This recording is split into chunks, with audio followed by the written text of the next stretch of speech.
Yamba, thank you so much. When we reached out, you were kind enough to accept our invitation right away. And I think the topic that we're about to discuss, mental health and illness within our society, I think this is really important. And so, yeah, today we have with us Nganthoi Tongbram, a clinical psychologist, to shed a light on the topic at hand. Thank you very much, Yamba, for coming.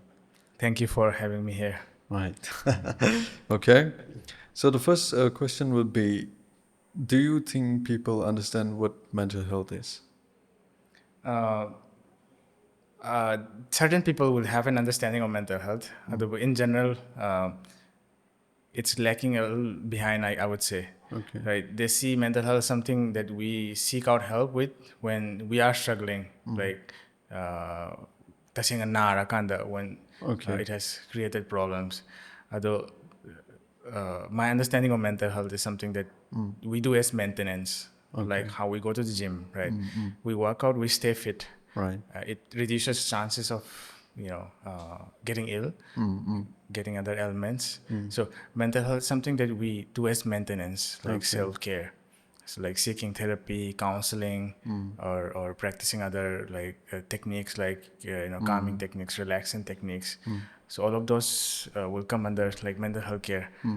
Something I don't necessarily have to wait until like an illness like comes to me, right?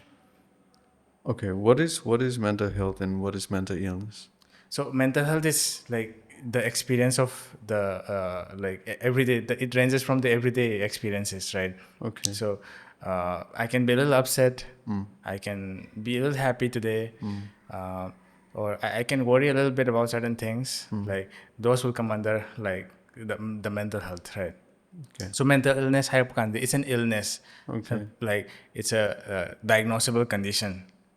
Like? Which is to be diagnosable condition given by a psychiatrist or a clinical psychologist. For example, we use this word like depression and anxiety. Right? So that will come as mental illness. Yeah. But mental health, we all have it. Okay. Yeah. Mental illness, not Nobody's necessarily. safe. Yeah. Nobody's safe from So mental. mental illness, I might get it at some point. Right. Mental health, healthy, we quite low namag lay doon the mind hiding. Yeah. Every now and then we run into a certain situation and that upsets us, no? And do you think particularly in our society though, because I find it quite, I don't think people seem to understand in general, okay? Like, of course, there are exceptional cases who, like yourself, you proper understanding on, but do you think in general, in society like ours, do you think we understand it? It needs a lot of work, I would say. Okay. Right? The younger generation, maybe media influence or the kind of education they're getting, they seem to be a little more aware about the importance of mental health. Okay. It's really difficult with the older generation, I would say. Right. I don't want to cluster all of them together in Right. as a generation who doesn't understand mental health, but there are a certain group of people who do, seek help, who do use this kind of services, but largely, still we need a lot of work, I would say. Okay.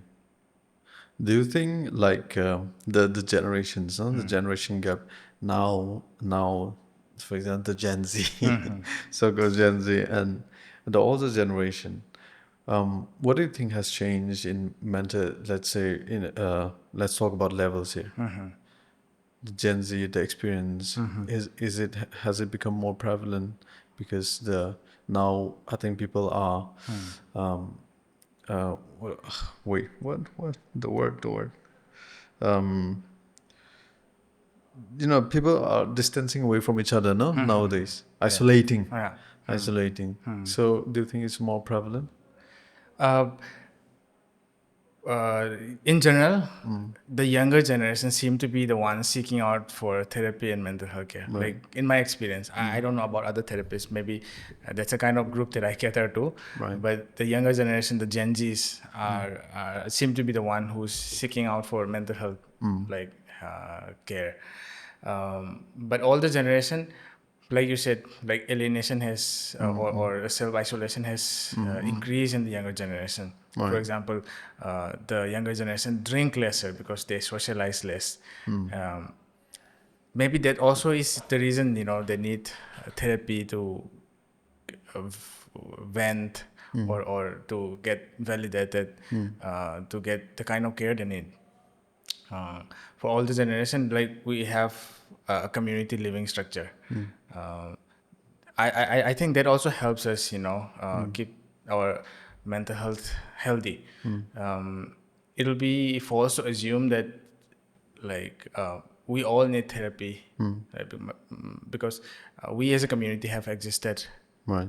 without this experiences like therapy, for millennia, I would say. Not Right. millennia, I mean for thousands of years. Thousands of years. Yeah. Yeah, so something was working in our community, like other practices that, which is still part of our culture. Right. So we have always healed as community. Okay. That also may be the reason that the older generation are refusing to, go speak to a Okay. stranger, Right. like Right. in a private space, yeah, with eye contact, yeah, and The yeah, yeah, sorry. yeah. So the therapy model is designed in such a way that, you sit one on one, like make eye contact. Right. Uh, the kind of communication might be a little strange to our community, I would say. Like for us, making eye contact with somebody, we Right. consider that as rude, right? Right. Right. And uncomfortable. Yeah, yeah. The coping mechanism the older generation has, and what's missing to our present day Gen Z generation, what would you say? Coping mechanism, the sense of community, I think, like losing the sense of community in the younger generation. I mean, obviously there are communities that Gen Zs make up, right? For example, like clubs, and Right, and, right. and we have cafe culture and library culture, right? Yes, yes. I think these are different models, like what our grandparents or what our parents used to do might not be in existence anymore, but in some other form, communities are still there for the younger generation too. Okay. Yeah, but with the internet, with social media, it's making people need less and less to socialize, right? I can Right, still connect with my friend from my room, from the right. comfort of my room. I never have to leave my house, right? Right. So we have this instant messaging, or online mobile games. They are still hanging out, Right. but virtually, right? Yes, yes. That physical proximity might be absent. For the older generation, before the social media took Yeah. over, like if I have to go talk to my friend, I mean, I Yeah. have to physically be Right, present, right. right?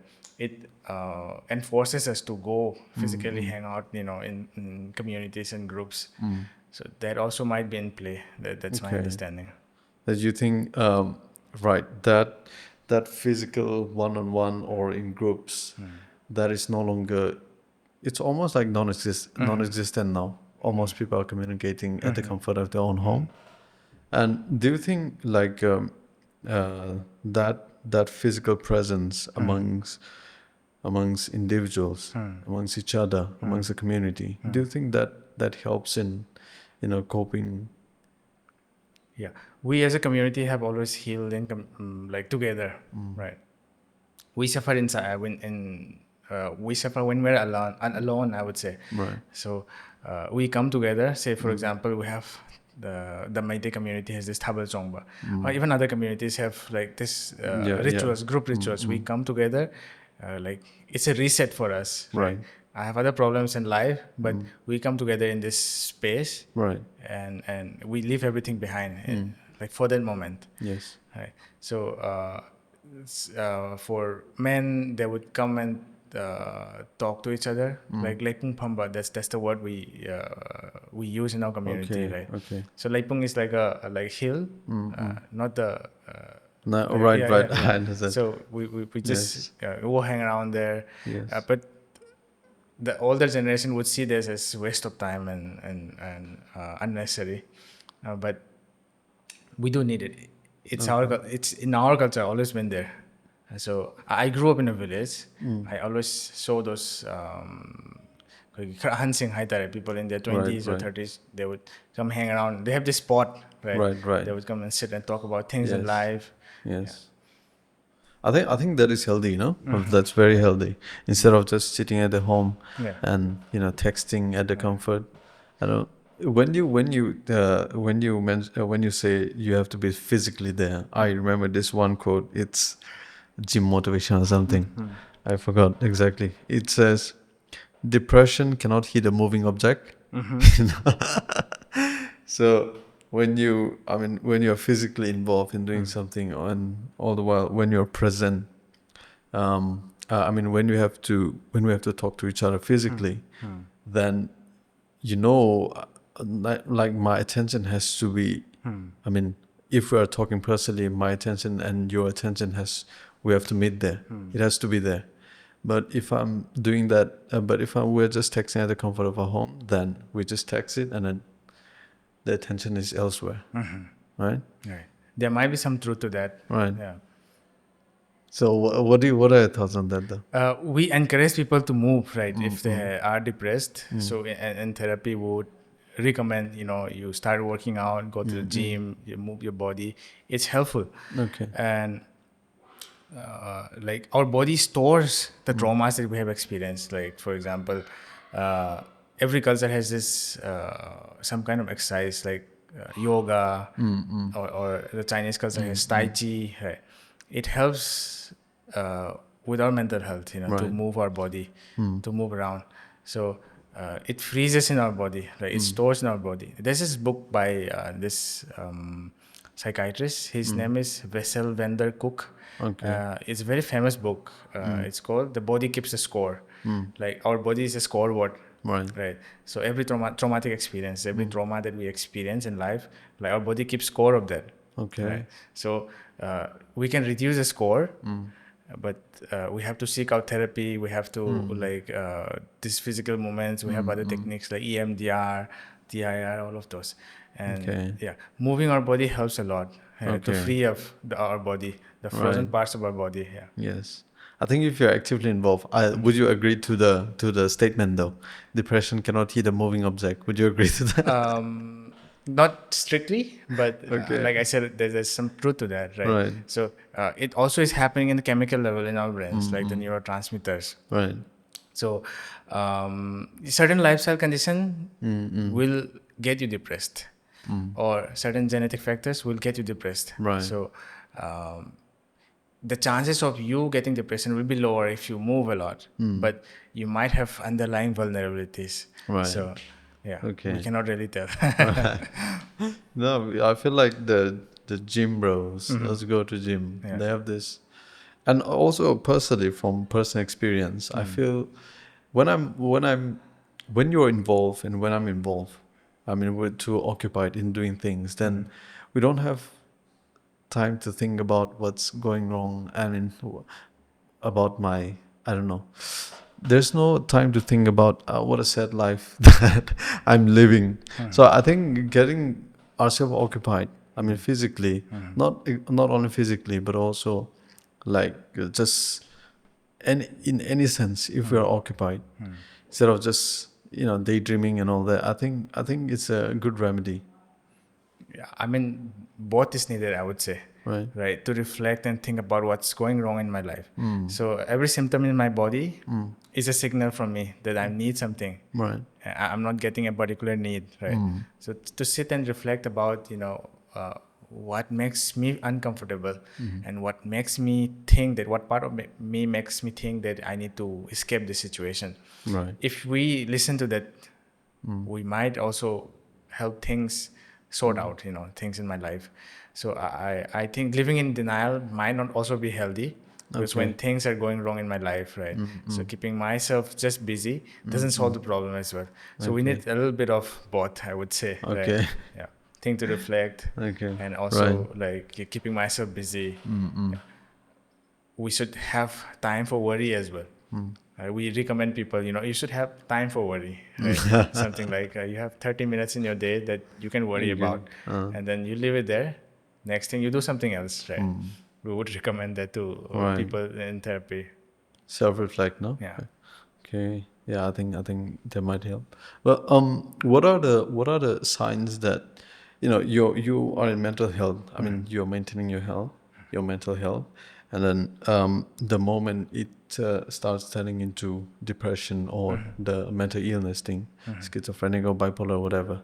So, what are the signs? What are the signs? Yeah. uh, every condition will have a different set of symptoms.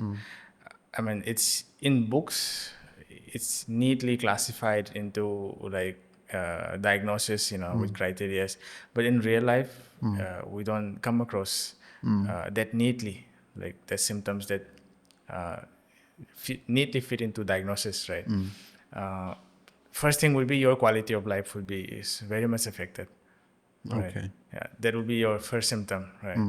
And Quality of life, as in? your quality of life, like your well-being, Okay. right? For example, like how happy you are, or how productive you are. Okay. Are you able to do the things that you have been doing for quite some time? Like for example, as a student, my responsibility might be to keep up with assignments, attend classes, go play with my friends.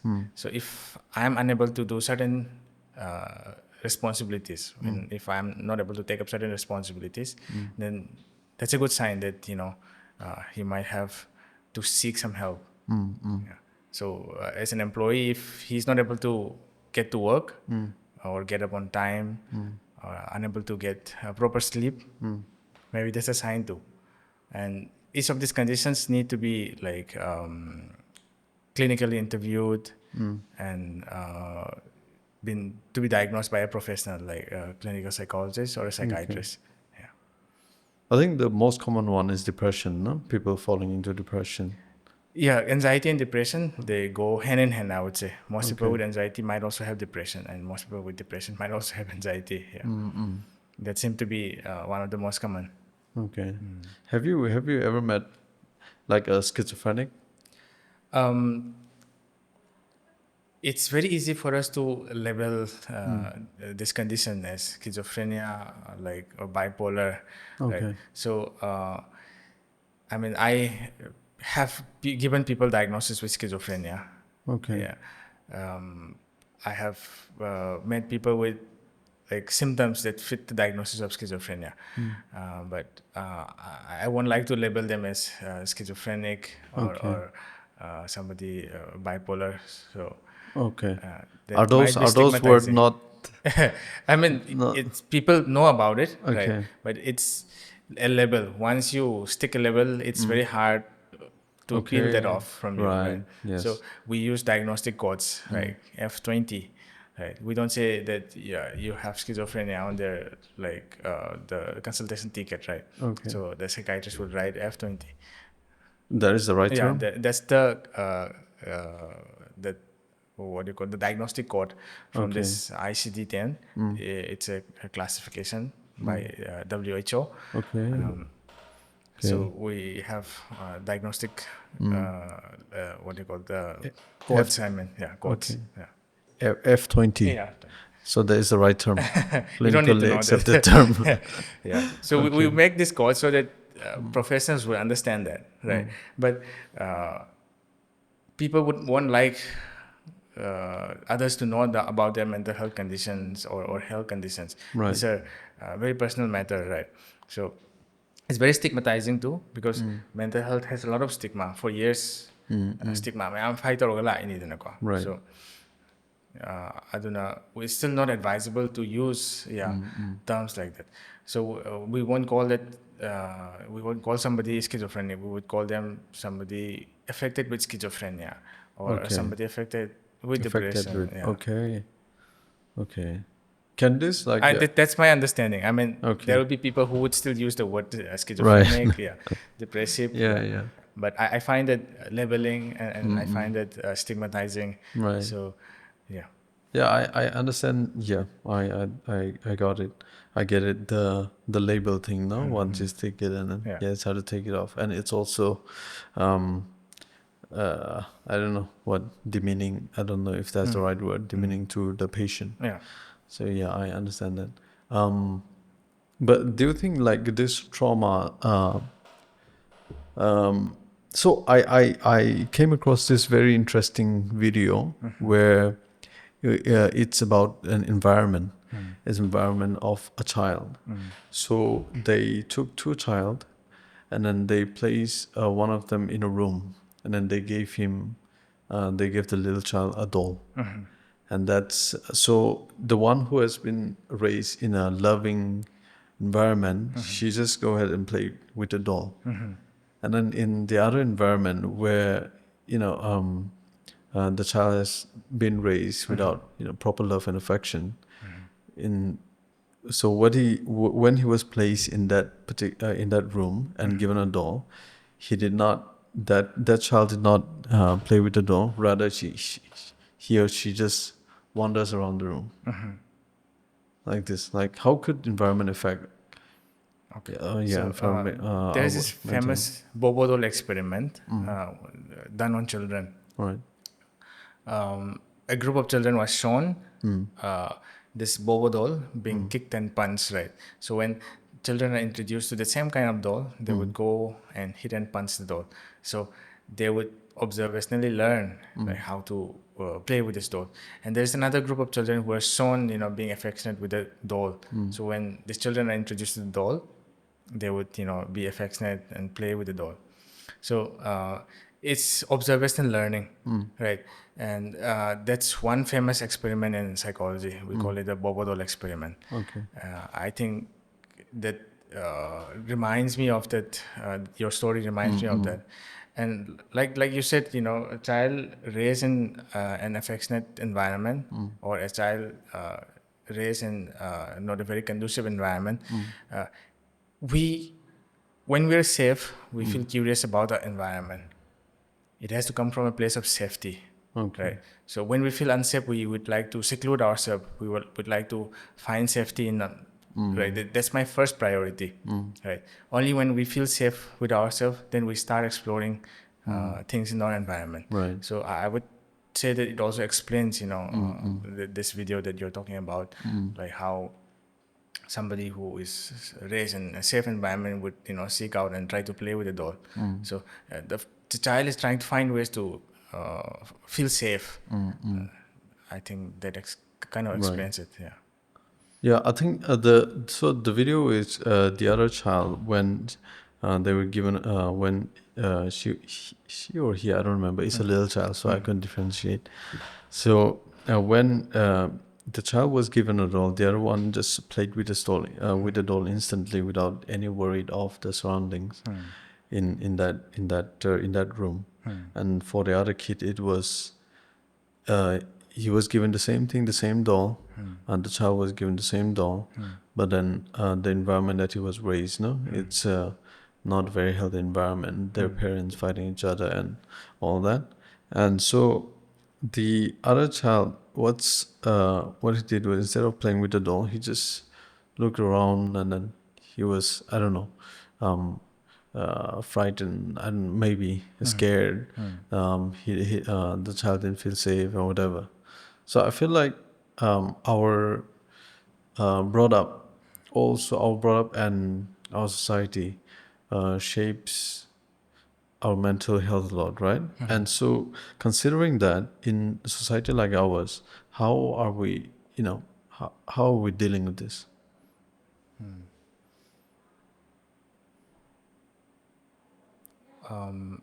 Like Cult- in just for you to consider, we have not, in general, we do not consider mental health and seriously. Illness, we don't treat it as illness. It's just like, oh, get up, what are you doing, you're lazy, and that's why. So then you can consider that, yeah. So many of the things we consider normal may not necessarily be normal, Right. right? So we need to start redefining this word Right. normal, right? We would say that I grew up in a normal environment, but my normal environment is somewhere. It's a place where conflict happen all the time. Right. I mean, look at a place like Manipur. Um, I was born in the 1990s, and the insurgency problem Right. and it affected our state so badly, and also the APSPA Act, right? Right. So we were always trying to find ways to survive. For us, that's normalcy. I mean, in a state like that, we would be, in survival mode, right? So when we are in survival mode for most of our lives, like this precious resources that our nervous system would be using to grow and learn and heal, we would be using that to survive. So the level of curiosity might also be very different, right? So I remember this when the current ongoing conflict started off. I was visiting some of the relief camp in Bishnupur district, and we stopped at this place called Moirang Lamkhai. This is a junction where like the Tidim Road meets with Chochampur, and Right. the other one goes to the Moirang Bazaar side. So there was this small like tea stall. We were having some paranthas and tea, and there was a commotion outside, and we Okay. just didn't pay attention to that. It was happening in the junction. Right. There was this it was the Assam Rifles truck. There's this group of women folk Menapavis. They stopped this truck and they found this kwamana, the betel leaf. Okay. Yeah. So they drag it down on the truck and then they pile it up in the middle of the road. It was Right. burning. For somebody like who came from outside of Manipur, the other situation, though, might be alarming for them, Right, right? right. Concerning for them.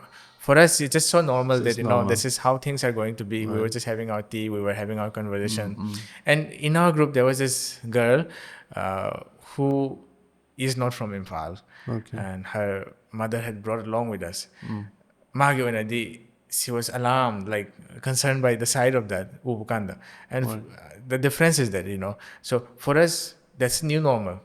Like, adu don't throw later, but now we start seeing that as normal Right. because it has been happening.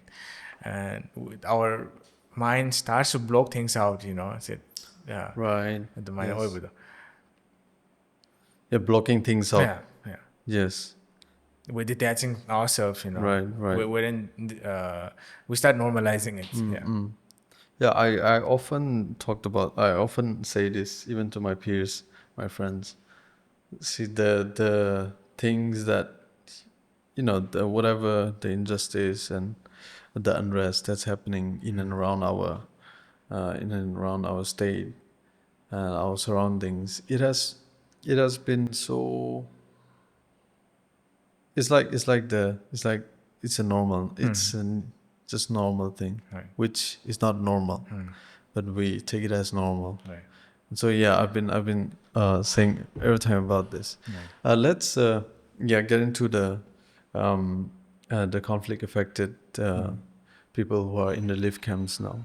So you have been there. I mean, you have visited them. What have you found? I think it will be very hard for me to put into a few words what I found. Right. Okay.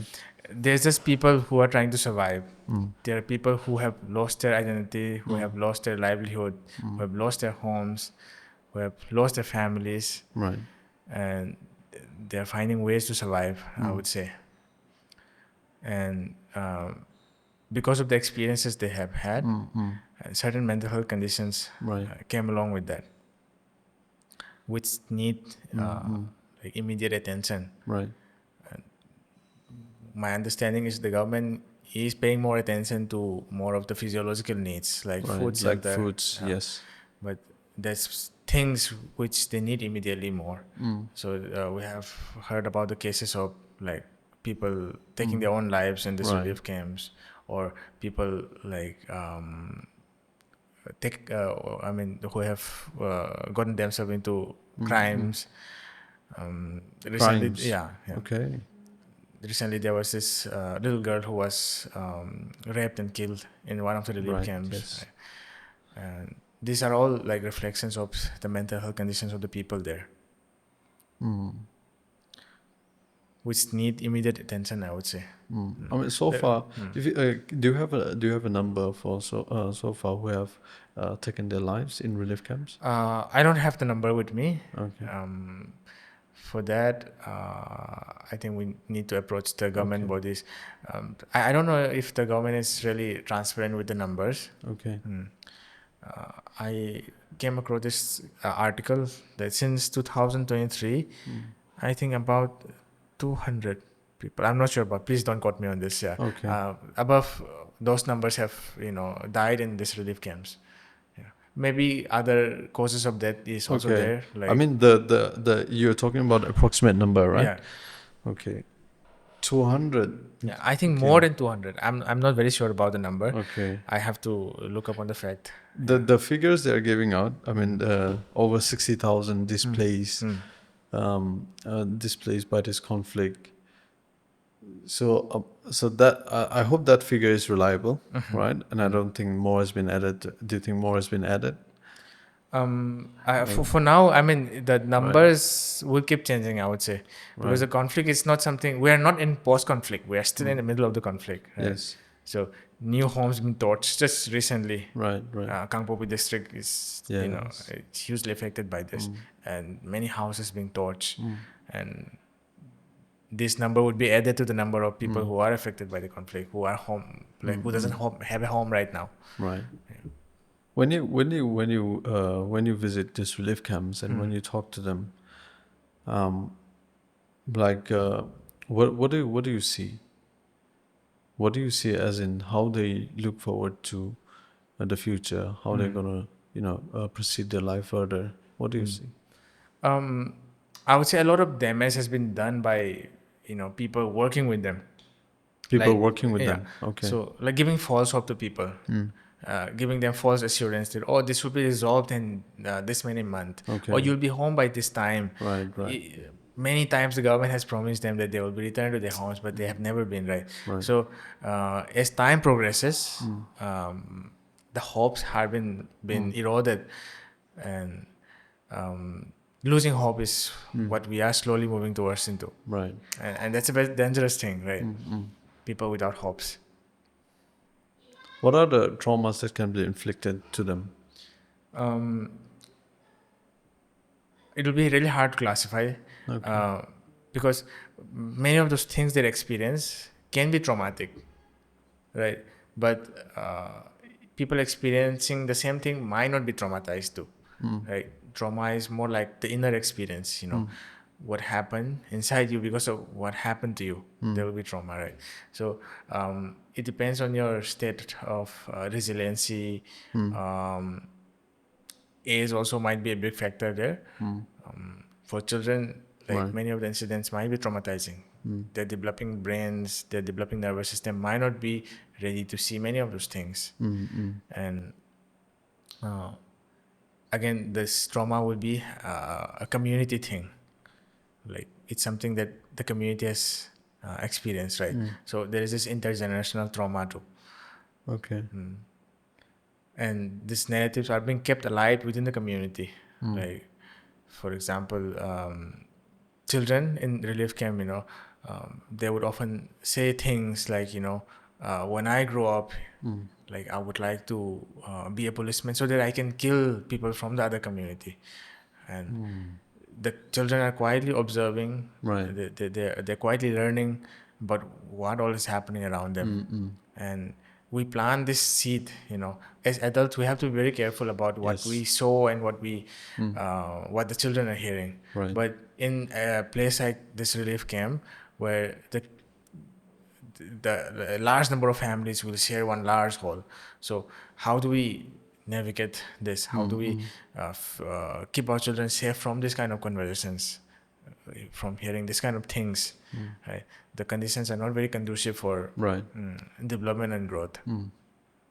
And there will be more waves of mental health conditions coming to this younger generation. Due to this, there are children who are born in relief camps, and who have Yes. now Yes. grown up. Now they're ready to attend school, and these children might have never they have never seen their home. Right. And the adults are talking about returning to a home where they once belonged. Yeah. But these children have no idea about this home. Right. Yeah. And they're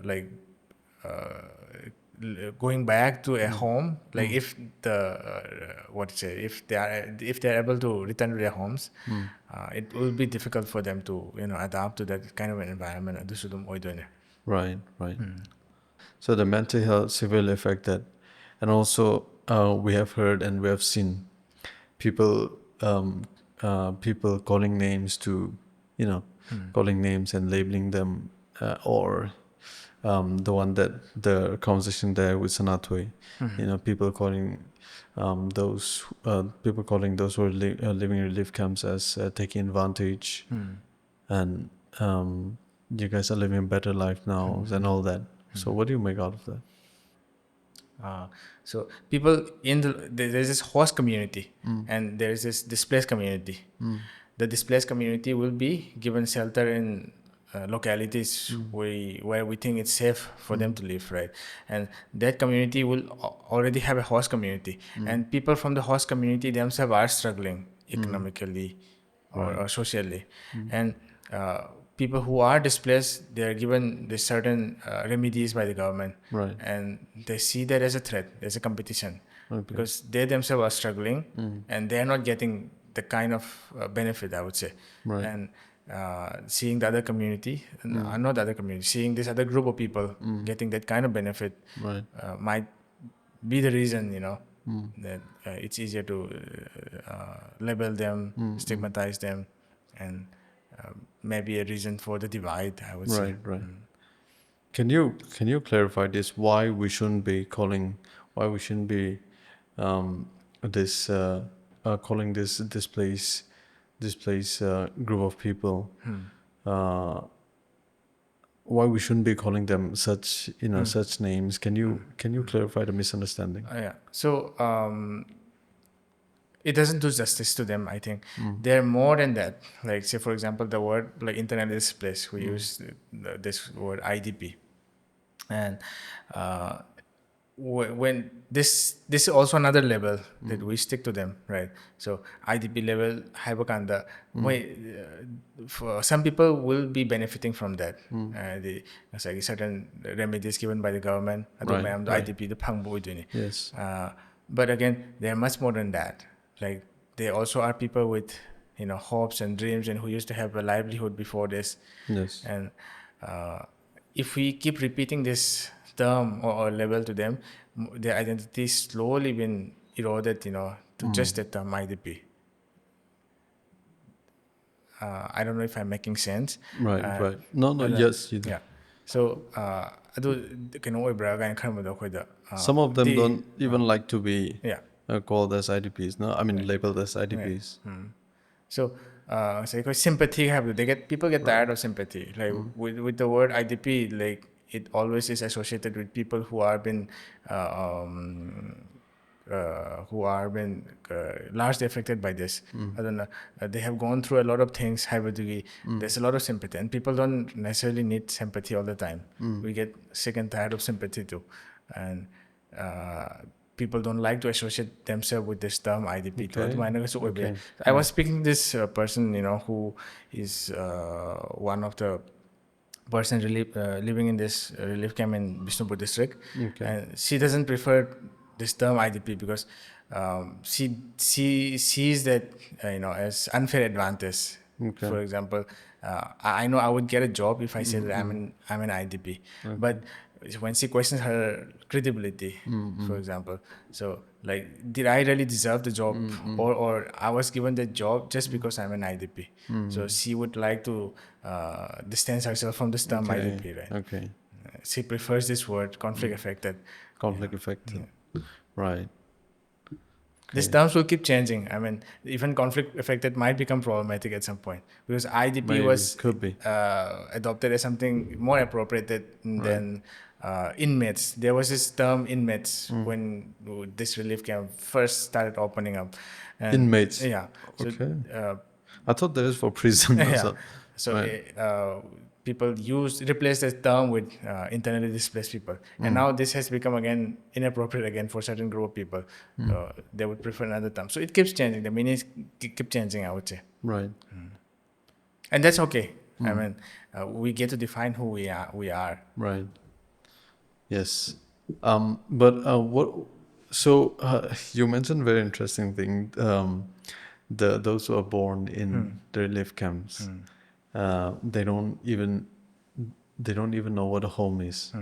They might be thinking that relief camps are their homes. Shifting every now and then. And I want just to for people to understand. Let's not be very. I don't know. Let's try to see things beyond what we see. What has been shown to you, and let's not be judgmental. I think the least that the people who have been severely affected by the conflict deserve is our, I don't know, lot since they our kindness and not our judgment. At least that's what they deserve. And I've been to relief camps, and it's not a good condition. Some of them are better than the other, but then it's you'll never get the comfort of home. Never. So yeah. So when you mentioned about the kid who were born and now will be raised in relief camps, what can we expect of them? Like in If what the environment the children and the child is going to grow up in, right? So earlier I mentioned about the experiment thing, and then yeah, what can we expect? yeah, the current condition is not very healthy for a child to be growing up in. So if we act swiftly, if we're able to get them to their homes, I mean, it may never be too late. But living in a condition like that, Right. like we can only like expect the worst, I would say. Okay. When it comes to mental health, when it comes to even physical health, because mental health and physical health are Right. very interrelated things. Yes. And social aspect of it, right? How they perceive themselves Right. or how they perceive the world. And it's quite dangerous, to live this large group of people. How's it going to affect your mental? Like about safety, like privacy, we have this hierarchy of needs, right? Okay. So, for example, the physiological needs, like food, shelter, and sleep. So, are these children getting the adequate amount needed? When you said, the relief camp may be the best relief camp, but it will never equate to your home. Right? Many people ask themselves to be returned. I mean, asked to return themselves to um, the homes, even though it was a hut. They would prefer to stay in there because they find comfort and safety there. And like I said, the hierarchy of needs, the physiological needs is there, and there is this need for safety, and privacy is a major concern there. Like the crimes happening in this relief camp that came to light recently, Right. like few months back. It's a reflection of that that lacking haitare safety to gida magdako. And there's this need for belongingness, yeah, and only then people can self-actualize. And adugi lambido udabado aina ko adumain le. So the current conditions it needs to change haini. Right. Yeah. Adu tawdragadi this group of children who are born, who are Right. growing up there, they might not get the right Yes. the chance to to self-actualize, to become who they truly are, to reach their true potential. Right. Those. External, yeah. Yeah. The incident that happened. I just want to, because it kind of triggers something in me. So the incident that happened where a girl child was raped and killed. So those people were those who the perpetrators were from the relief camps itself, right? I'm just imagining like the kind of fear it will inflict on especially the girl child Right. and the female youths, right? Like it's crazy. Right. You are already in a state where your mental health is, I mean, you don't know where even your mental health is, and then in a state like that, you also experience. I mean, you also experience such. I mean, I cannot imagine what kind of, I don't know, trauma will it inflict on them. It's crazy. I'm not trying to defend or justify the act Right. about the perpetrator. Right. Uh, Trauma breeds more trauma. Right? Hurt people hurt more people. Hurt people, right? So it's exactly what's happening there. Okay. That's also, I mean, the perpetrator, the reason as to why they they do that action. Right. Okay, it's affecting. Yeah. I mean, the whole thing is affecting them as well, no? Okay. So as a the talking about the relief camps and also relief camp and also in general, those who are like affected and um, those who are in need of help. Let's say in need of help. I hope that's not demeaning or anything. But then, how can they support each other in a space like that? I think it will be unfair on them when they themselves are needing the most, asking Right. them to help others. So I think all they need is more help. Right. Yeah. So Right. I won't like to answer to that Okay. question. Yeah. It's like just the environment. It's more about the environment they create for each other, no? And for okay, let's forget about that. What about the society? How should we be looking at them?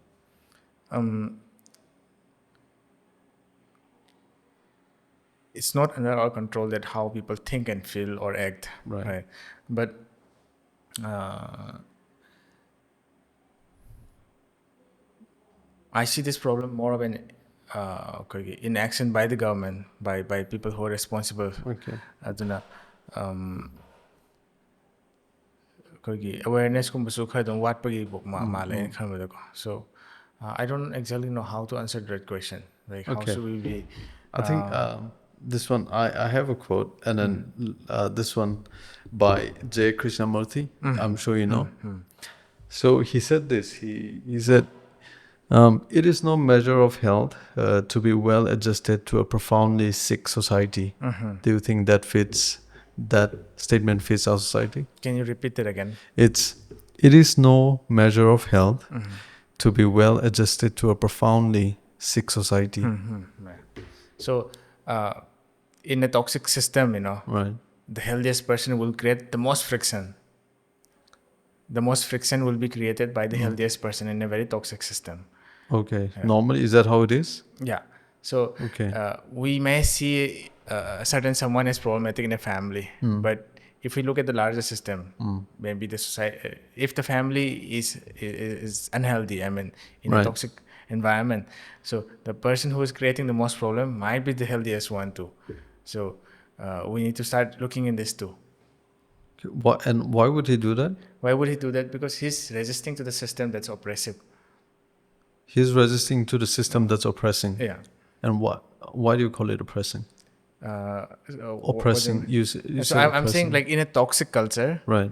the person who creates the most friction Right. might be the healthiest person. Right. So that means he's trying to resist the system that's oppressing him, right? So outsiders might see him as the one who is creating the problem, as the problem creator. Yeah. Resisting the oppressing system. Yeah. So Okay. in certain families, it so happens in therapy too, like the family member will bring this person, saying like he's creating a lot of problem in my family. But if we look at the larger family system, there might be so many things that's unhealthy happening in the family, and this person is trying to resist that. Right. And people start seeing him as the problem maker, the troublemaker in the family, while in fact this person is trying his best to do what is healthy for himself and the family. Okay. In your line of work, right? In your line of work, what do you find the most what do you find the most remarkable The most remarkable thing about in your line of work? in my line of work, Yeah. to get to know somebody so intimately, that's the most remarkable thing, I would say. Okay. It's a big opportunity for me. Right. Right. And huge respect to those people who chose me, who chose to share the story with me with lots of confidence and trust. I think that's a very rewarding thing. Right. Yeah, I mean, getting to know people, no? I think this is a very interesting thing. I mean, individually, this is what I feel. Okay, individually, a person, we human as individuals. I don't think anyone is like bad person or. I think when you sit down with them individually and get to know them, you understand the reason why they do what they do, and then you realize that that was the option that was given to them, and they didn't have other option, and then you realize he's not necessarily a bad person. It was just the choices that he had, the choices he had to choose. No, right, Right. Yeah. So we are been trained to see things in black and white, right. right? And that's just lazy explanation for us to see somebody as bad or good, right? So Yes. if we go a little deeper, like what might have motivated this person to do it or act in such a way, I think it's the most rewarding thing, to be on the journey. Yes. Yeah. Yes. What has been the most rewarding part of your work so far? What is the most rewarding part of my work? Yeah. We hardly get acknowledgement and credit for the work we do, but now and then, Understandable. yeah, now and then, like we would receive a message or an email from one of Okay. our old clients, Okay. oh, like I'm finally able to do this that I haven't like meaning to do, like, and it took me like this many years. They'll just drop an email or leave me a message. Right. I think that's very rewarding, Right. that somebody thinks about me, somebody thinks about the conversations that we had together, Right. and yeah, that's very fulfilling, I would say. Yeah. Okay. And so, despite everything that's happening, especially contextual to our community again, to our state, uh, what gives you hope, What gives me hope? right? That we will, someday this will be a better place. The community is what gives me hope. We have always been a community that healed collectively, and that spirit is still there with us. It's part of our culture. Whenever something happens, we would come together to celebrate, or even in times of crisis, Right. and we have this mechanism to heal ourselves, in our rituals, in our practices, and if we can just tap on that, like with this modern learning, Right. like then I think our best hope is there. So Okay. healing cannot happen in individual level. In a situation like what's happening in Manipur, because the conflict is communal. So it has to start from the community level. We need to start rebuilding communities. We need to have communities where it's safe to tell stories. It's We need communities where it's safe to feel what we're supposed to feel, Right. and our best hope lies there. So our community, who has a very strong sense of like togetherness and Right. community, I think our best hope is there. So that gives me Yes. hope. Yeah, Okay. that keeps me do the things that I do. Like for The example, I projects. was Right. The yeah projects. yeah. So Okay. I'm like working on one of this project called Wari Wayokon.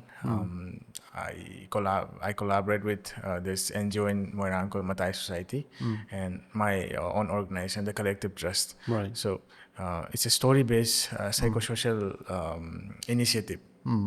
We're trying to build spaces where people can talk and share their stories, Right. right? And what kind of stories are we going to tell? That's really important, right? So are we going to tell only stories about trauma? Are we going to tell only stories about hurt? Or are we also going to tell stories about resilience? And it's really important the stories are passed down, like to the next generation, to the children observing us, Right.